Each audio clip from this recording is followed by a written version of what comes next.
So what equipment does a working actor use to shoot her self-taped auditions with? Well, I'm about to spill some tea, y'all. Here it is, my exact self-tape audition setup.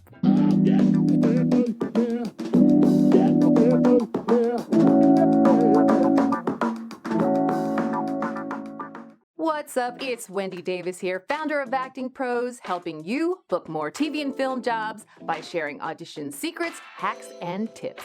Let's get into it. Okay, you guys, so this is my very, very basic setup. For me, it's very important to have great light, great sound, but it's also very important for it to be simple because, you know, I'm really more focused on the work and more focused on the audition. I use a basic ring light. Now, some people are really into the 3-point lighting setup.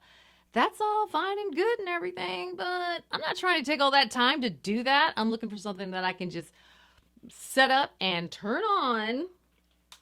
Look how much beautiful light that is. And go. So that's why I'm really into the ring light. It's simple, it's easy, and you can get a lot of really great light. It's really important that you have an artificial light source in case you can't shoot during the day. And the ring light for me is really simple. This is my camera. I use a Canon 80D. Now the reason why I love this camera is because it's simple. Again, guys, I can't really tell you. I'm not really into all this stuff. What I'm into is the picture quality that it creates. This camera shoots in 1080p. There is a new mirrorless Canon camera out. It's called the M50. That is something that I would definitely check into. It's even a little bit cheaper than the Canon 80D. I love this camera because it's simple. And again, I don't really have to think about it. I can just set it up and shoot my audition. Okay, so the next really important thing that you want to focus on is your sound. It's so important. Even if you have bad light, if you have good sound, they will forgive the lighting. But if you've got great light and they can't hear you, that doesn't go very well. So obviously you want to have both good lighting and good sound. But good sound if you had to choose one. So what I use is I use a simple boom pole that you can get on Amazon. Of course, I'm going to leave the link to Amazon below. And I also use a Rode mic. There are many, many different kinds of Rode mics, and they're all pretty good. This one gives great sound, but also I always forget to turn it off, so I'm always having to buy new batteries for this dang thing. So there are Rode mics that you can buy that give great sound, and you know, they plug directly into your camera or your phone, and you don't have to buy a battery. So yeah, there's that option. Okay, next let's talk about one of my favorite subjects, the tripod. I know it's weird, but I actually have a tripod fetish. It's weird. But anyway, you will benefit from that.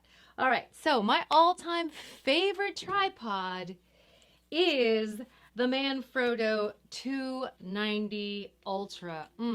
This baby right here. It is a real workhorse.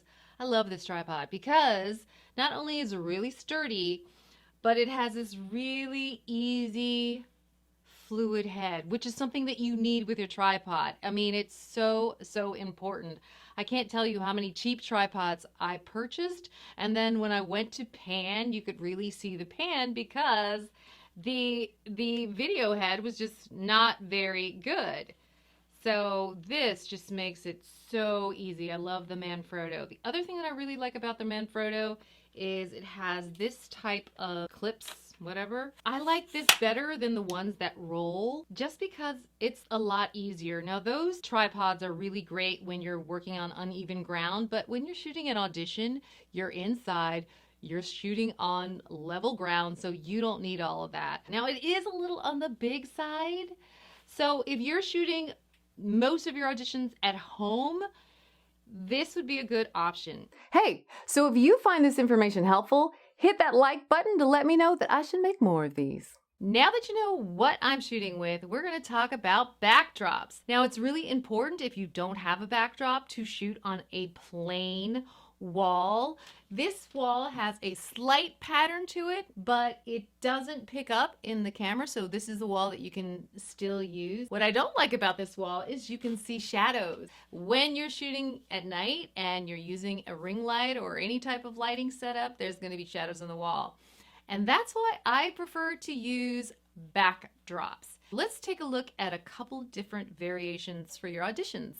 Okay, this is my favorite backdrop because it has that great marbling in it, so the shadows are not as noticeable.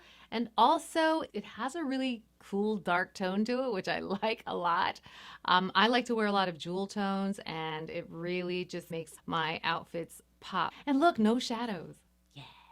Okay, y'all, well, this is the brown backdrop. It has the marbling as well, so you can't see the shadow. And it's always very important to watch the television show that you're auditioning for to get the sense of the tone of the show. It's really important to create the spirit of the show in your audition, and backdrops can help you do that. Okay, and we have option 3. This is the light blue. I also really like this one. This is great for romantic comedy, sitcom. It just creates a much lighter feel. And of course, I still have the marbling because I don't like shadows. And as you can see, the marbling really helps to kind of hide those shadows a little bit. So that's backdrops, y'all. So that is my simple self-tape setup for film and television auditions. I will make sure to leave all of the information that we've discussed today in the description below. Bye.